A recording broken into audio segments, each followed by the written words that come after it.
Welcome to the Float Podcast, an entrepreneurial journey. My name is Coffin Brown, once a wide-eyed hippie traveling the world in my 20s, trying to figure out what my pursuit of happiness is. After visiting over 300 locations and installing over 400 float pods, I have finally found my happiness.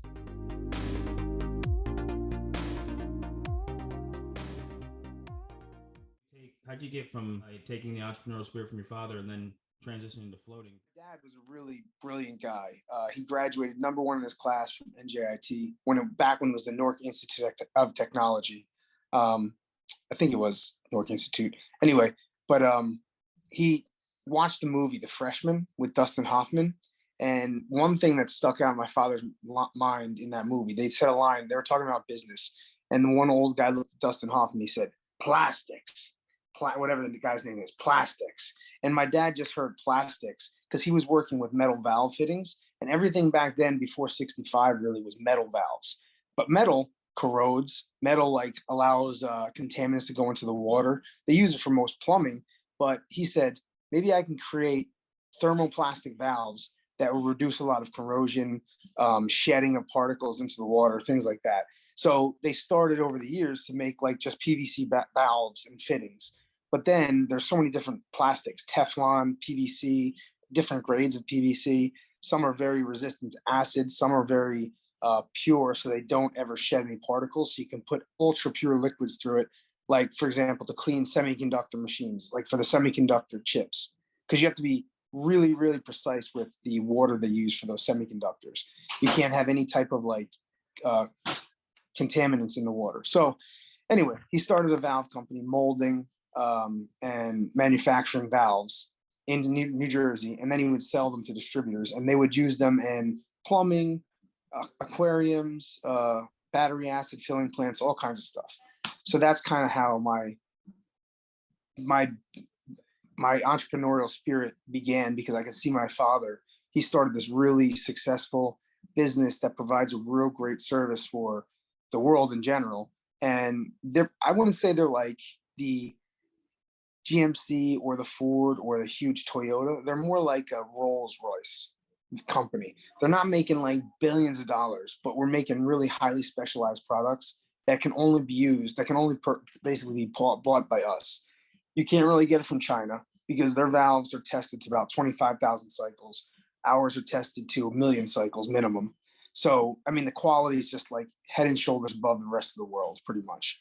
And it's getting close. With machining, machining robots are making everything so precise that it's almost like our valves are overkill. You don't even need how good they are, because the machine-made valve is coming very close to our quality. So you guys are hand making these valves, or these are machine-made valves?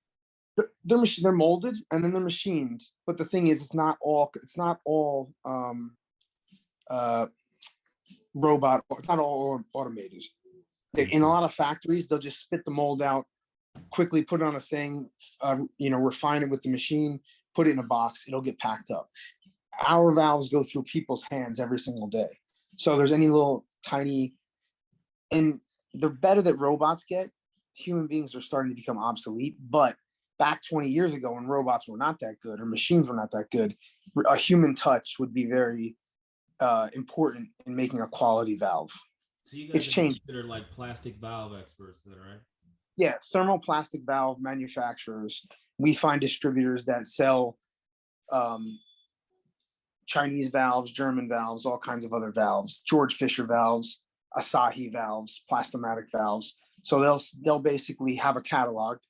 A contractor will go to them and say, I need this type of valve.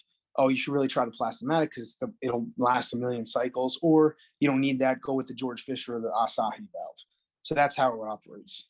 So you guys are up there. I mean, you guys are, like you said, you guys are the Rolls Royce, or you guys are up there with the quality wise. You guys are up there with quality, yes. The big dogs. Quality. But the bigger things get with machines, it is so hard to compete because those guys start making billions. And also, you got to consider marketing comes into play. The more gross revenue you make, the more you can market. The more you can market, the more gross revenue you make. And then they start to get ahead, even though somebody who really needs a specialized valve, they know to go to us. But it's tough. They're still doing really well. I mean, but and we're always consistent. It's a consistent business. It's not like that one's ever in danger, but we would always work in my father's business during the summer. And I would just remember seeing, because he had maybe like 70 employees. I just remember seeing uh, everyone going to work, not to talk negatively about it. It's necessary, but I would see people going to work at like 6 in the morning, getting out at 3 every single day in and day out, doing an absolutely necessary job for the business. But I could see that they were, just kind of going through life, not really, really loving life. And I was friends with all of them. We loved them, but I wanted to do something more. And I could see my dad, he created a lot of freedom for himself. So he would come in at 10 in the morning, not all the time. In the very beginning, he was the only one making the valves and stuff, obviously. But I would see him go in. He was charismatic. He would talk with the people. He would treat everyone really great. And I was like, wow, I see how men respected him. And I was like, obviously, I want to be that. I don't want to be someone they don't respect. So I don't know if that was the biggest thing, but I noticed that growing up. Like 18 years old, me and my brother, we went to Florida for a semester of school. There was Smoothie King down there, and we were really big into working out. We got really jacked for like 4 years in college, and we would go to Smoothie King and get their meal replacement all the time. And we were like, every time we get a meal replacement, they put like one little scoop. We want 2 big scoops. We were like young kids into getting muscles, so we were like, they're ripping us off. So we were like, why don't we start one of these smoothie businesses up in New Jersey? They're like down in Florida and Texas. Why don't we start our own franchise up in New Jersey? Put real good amount of protein in there for like the real bodybuilders. So we did that for a whole summer in New Jersey on the boardwalk. And all the big muscle guys loved us because we would actually give them the correct amount of protein. Our shakes were really good. We sold lemonade. Actually, lemonade was our biggest seller. So lemonade. No, just regular lemonade, like with lemon and sugar. I am telling you, actually get the shaker bottle, put the lemon, crush it, shake it up like a cocktail, and lemonade. That's the biggest thing on the New Jersey boardwalk. I bet that's the biggest moneymaker during the summer, lemonade. And it's probably the most profitable. It's like probably pennies to make and, $2 or $3 or $4 to sell it. You're making like so much profit. But anyway, we sold a lot of lemonade. And then my father got sick around that time. We were thinking about maybe starting a smoothie franchise called like Fruity Judy's. My mom's name is Fruit Judy. So we were going to name it like Fruity Judy's and have like a bunch of fruit on her head or something and start a franchise. We were going to do that. And then my dad got sick with cancer. So we both took like a step back and we were like, we kind of were lost a little bit at that time. My brother took it really hard. And I just kind of stepped back, and our like plan to do the smoothie thing took a backseat. Then I went to college in Florida and I got into pit bulls. I think I told you this, right? Most people know that I used to be really into pit bulls, pit bull terriers. And I got like a male and a female, and I showed them to my brother. I got my brother to fall in love with them. So we bred one. I gave him one. Then we had a house in Florida. The tenants, or the landlords, they probably hated us because we turned the thing into a dog house. We were like 19 years old. We were like, yeah, we just basically had a yard full of dogs in the back. We were breeding pit bulls and going around to dog shows where they would have weight pulling and things like that.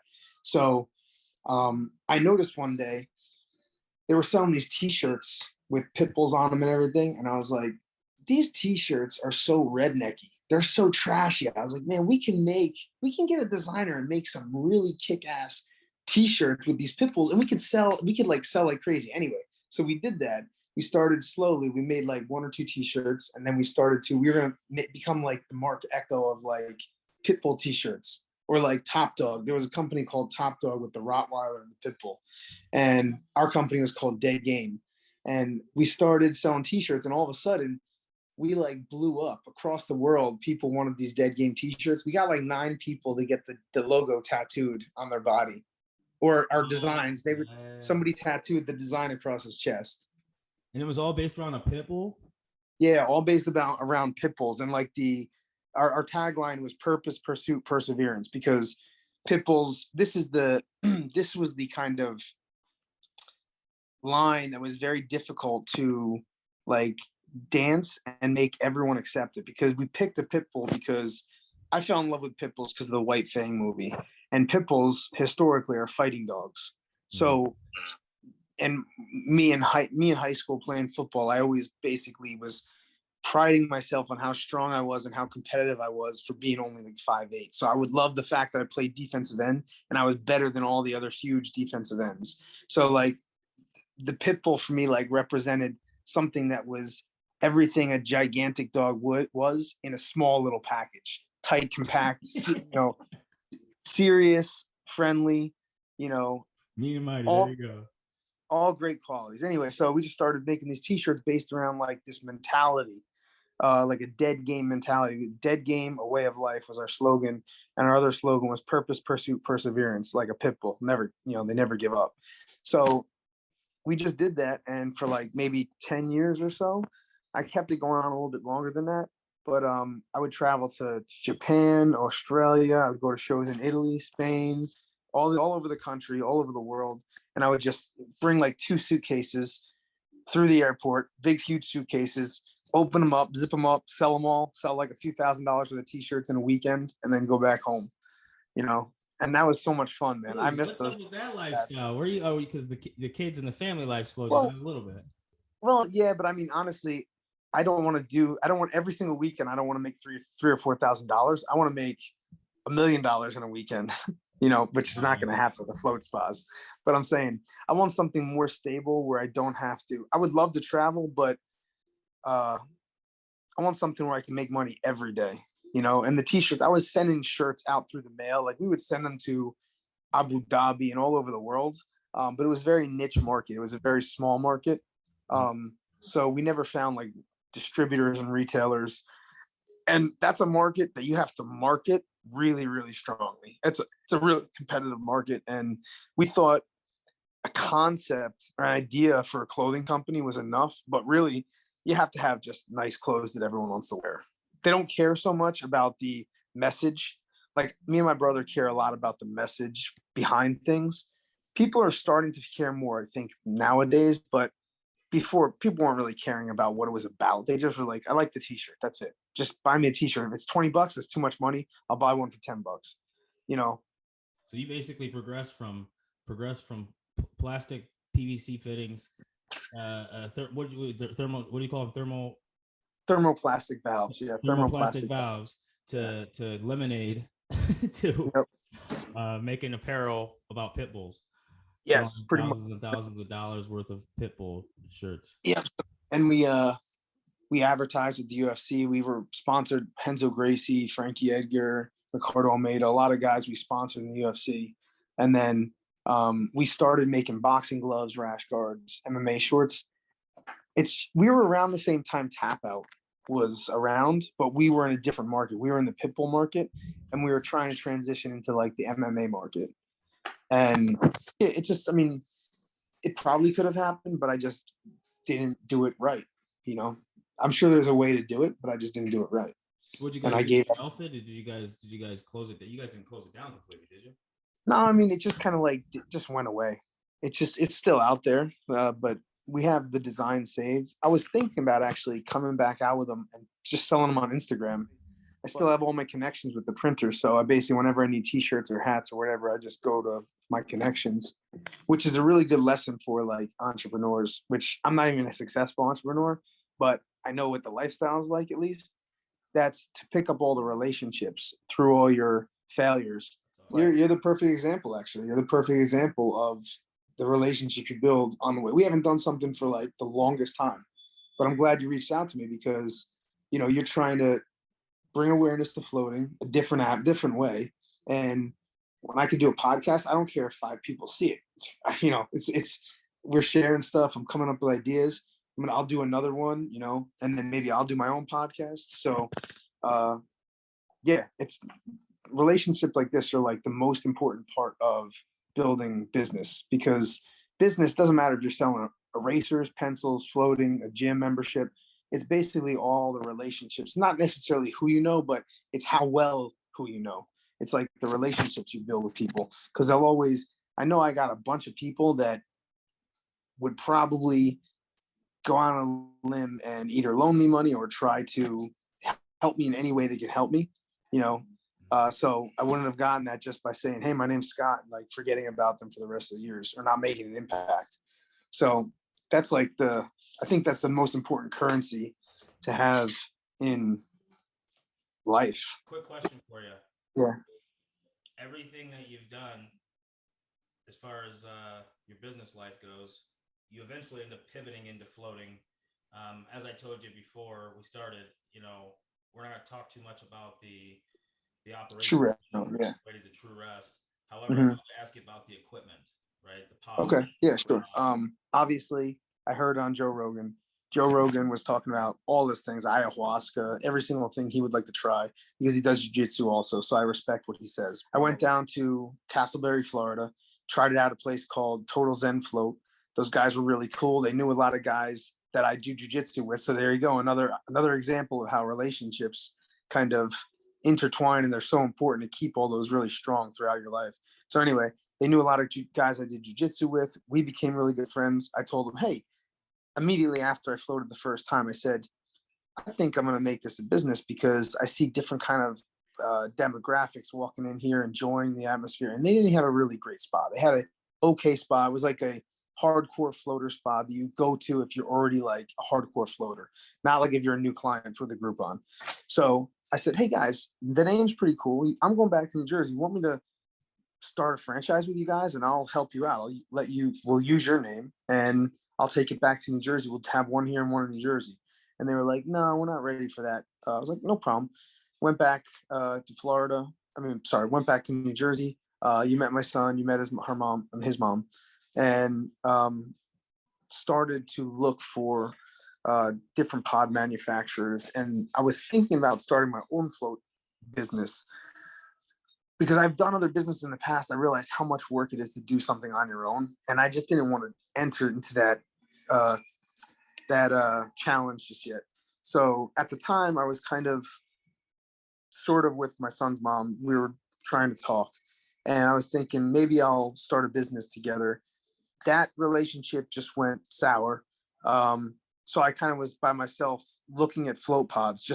I put it on the back burner, and Alden reached out to me and said, "Hey, we offer franchise." And I said, "Oh, okay, cool." I was like, "That's more interesting now." So that's how I got into it, and then I just started looking at places, and next thing you know, I opened up a True Rest and Brick. So that's how I got into floating. Joe Rogan, ultimately. The very first pod I floated in was a tank, where it was basically like you're getting into a submarine and you lift the hatch up and you kind of go into it's like a coffin. For me, I didn't care. There was no lights, no music, nothing. I was like, this is great. This is what I wanted. So, but for somebody else, I realized that would be very nerve-wracking for a lot of people and not comfortable. So I realized something had to be changed. There had to be some kind of way to enter the pod that was a lot more inviting. Then fast forward, saw the float pods. I said, okay. I tried it. I was like, I hated that there was like a little crack of light around the outside because the other one was pitch black with no music or anything. But after you float a few times, you realize you shut your eyes. It's the same no matter where you float. It was my perception before I walked into the float. I was like, oh, this is scary. And the pod is like, that's wimpy. I don't really want the pod. I could see a little bit of light. I want no light. But after I floated a few times, I was like, it's the same thing. So now I really do love the pods. I love the pods and I love cabins. Cabins. Which, do you guys yes. use cabins at your facility or no? Well, I was one of the first ones to get that approved, and we haven't approved it anymore. But in one of my locations, Ocean, I have 2 cabins. Nice. So, but that's not longer. That was only offered to me because I took over a spa that was going out of business. And then we have the float pod products, which were originally Royal Spa. Now we're transitioning to somebody else. For me, I'm like a real easygoing guy, so nothing really bothers me too much. As long as it has salt water in it and I can float, that's pretty much it. Do I have the other things that I like about both? Yes, of course. Are there things I don't like about both? Yeah, of course. But overall, they function, they work. You get a great experience in either one of them. So I think ultimately it comes down to if they have the basic necessities, intercom, music, light, uh, cost is probably the most attractive thing to a filtration unit. I like, even though the old filters, the 8 gallon per minute filters were sufficient, I'd rather have a filter that gives the perception that it's really turning over and getting clean, like those 35 gallon per minute filters, pumps. So I just like the perception there, because honestly, in reality, it could be cleaning absolutely nothing and just moving, and you can tell people it's in filter mode. They're still gonna think, "Wow, that's cleaning stuff," because it's like it's. But if you see the one that's just kind of like trickling, like pushing like a little slow stream, people are like, "Is that really filtering my water?" Even though it's going through a UV and an ozone, and it's actually maybe more clean, But perception is what people, you know, believe. Your facilities in Brick and the place down in Ocean, are those two locations? Do they all have the 35 gallon per minute pumps, the larger pumps? Yes, now they do. Yeah, pretty much 30, something like somewhere around there. Like they have the stronger pumps. There's always fixes to be made to things. So Basically, what I'd like to know is as far as taking care of your float pod, taking care of your float facilities, what is your experience with that on a day-to-day basis? with those new higher turnover rate with those filters, it does make trapping hair a lot easier, because there's a big huge hair filter in the back.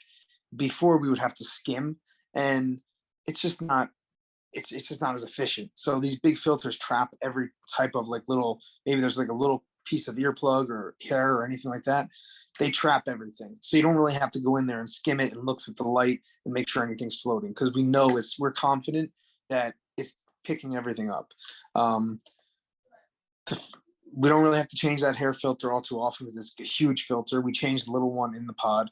Um, Lights, we've been having issues with the LED lights lately, but for the most part, they're fine. What would you say your biggest hurdle is that you run into as far as day-to-day operations? So trying to keep the water quality perfect, you know, because if it gets off even a little bit, I feel like I don't feel right floating somebody in it. It should be, even though it's perfectly healthy for them, even though it might just be like a slight odor or a slight tinge of color, and it's perfectly fine. They're not going to get sick or anything. It just doesn't make the experience as nice. And trying to keep up on that and making sure that's like on point all the time. We've been having problems with that lately. So I'm trying to get the chemistry of the water right. You really get good with chemistry. So you have to get good with learning the chemistry of it.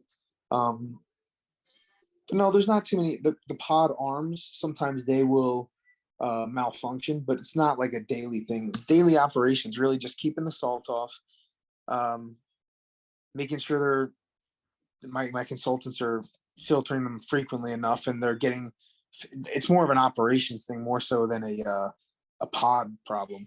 Just making sure the consultants are making sure they filter a full 15, 30 minutes, whatever and I don't like when they put them in there with the filter off. I like to give the tour with the filter on, and then I have like my little laptop, and I say, now right now it's in filtration mode. It filters the whole body of water 4 times between each client, goes through UV, so it's super clean water. And then I put it into float mode. I show them what it's like in float mode. So rather, I never like put them in the room when it's in like ready to float, or it's like in rest mode. Excuse me. But I don't really have a big problem with the pods so much. Just the weekly cleaning, getting in there, making sure there's no mold on the ceiling, making sure the scum lines are off every morning. Um, Nobody likes to get into the pod, but the best way to actually clean the scum lines is to get into the pod and wipe it down. We use like a long Swiffer thing, and we just the weekly deep clean. That's really the maintenance on it. But the daily, it's nothing really too hard with the daily. How many pods do you have at your facilities? We have 5 in Brick and we have 7 in Ocean. 7? Yeah, because I took over a spot that had 4, but it didn't have an Oasis room, and it didn't really have a lobby. The lobby and the Oasis room were like kind of one and the same, and I just thought there was an extra like 1,500 square feet right next door. So I was like, or maybe more, I don't know. I was like, why don't I just take that? I was like, we'll see. They've shown, like, back to True Rest for 1 second. They've shown that pods if you have more pods in the center, it generates more money per pod. So that's just the statistics that may be purely coincidence, but maybe there's something to that. Also, I have the space. So the only thing I really could offer is floating. So that's why I said, let's just do 7 pods and try to be like a big boy of floating. Is that the biggest location? No, I think there's a location with like 8. Wow, you guys are blowing up. How many locations do your guys' brand have? Like, how many? I think we have like 41. Wow. I'm happy to hear that it's not too much failure as far as the failure rate goes. I don't like to, I want to have good feedback. I want to have bad feedback as well. Some of the things you had mentioned about the hair, the faster pump, those things I want to get feedback on. So I appreciate those things. I did want to ask you, how often do you float and how often do you float for? I try to make it at least once a week I try to float at least 2.5 hours. Sometimes I'll float more, but I never really go less. I usually go 2.5 hours or more. And I float once a week because in the beginning I would float because I opened it. I would float maybe 2 or 3 times a week. Sometimes I float every day for a little bit, but I realized I'm taking too much time from my life. Even because I don't really want to float for 60 minutes. I really don't feel like floating for 90 minutes. I like to float for 2.5 hour floats and go on those really long trips. So if I'm floating for 2 hours every day, that's just way too much time out of my day. I can't do that. So I realize I still get the same benefit and I enjoy life more because floating once a week gives me enough of a pressure release to enjoy everything I do. So I feel like doing it more is a waste of my time. It's isolating me from human beings. There's more relationships I can make out there. If I'm taking 2 hours of my day, that's less time I can make relationships. So, but if I can't make good relationships and I can't be in a happy mood when I'm doing it, what's the point anyway? So that's why I make sure I go once a week for 2.5 hours. I take that 2.5 hours for myself, and I feel like I could be much more productive and efficient and, better communicator. So I think it's like a necessary investment people should make in themselves to float. Honestly, I love floating. It's great, but it's not even like I look forward to it like I used to in the beginning. Now I'm only doing it because I know it's good for me. It's almost like I like going to the gym and working out, but do I like to do the last 2 sets on squats and really push up with put 315 on and really push for a few? Not really, to be honest. I mean, I want to go in my car, drink my shake, and then go listen to music or something.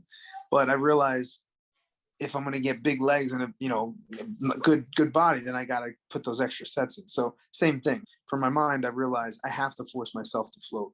Sometimes would I rather go to the movies or just go walk the dogs? Yeah, sometimes I will, but I always make sure that I make time to float. Do you have any other plans for any new locations opening up or any other new business ventures coming up that you're working on? No, in my mind, but not like nothing, just the 2 float spas.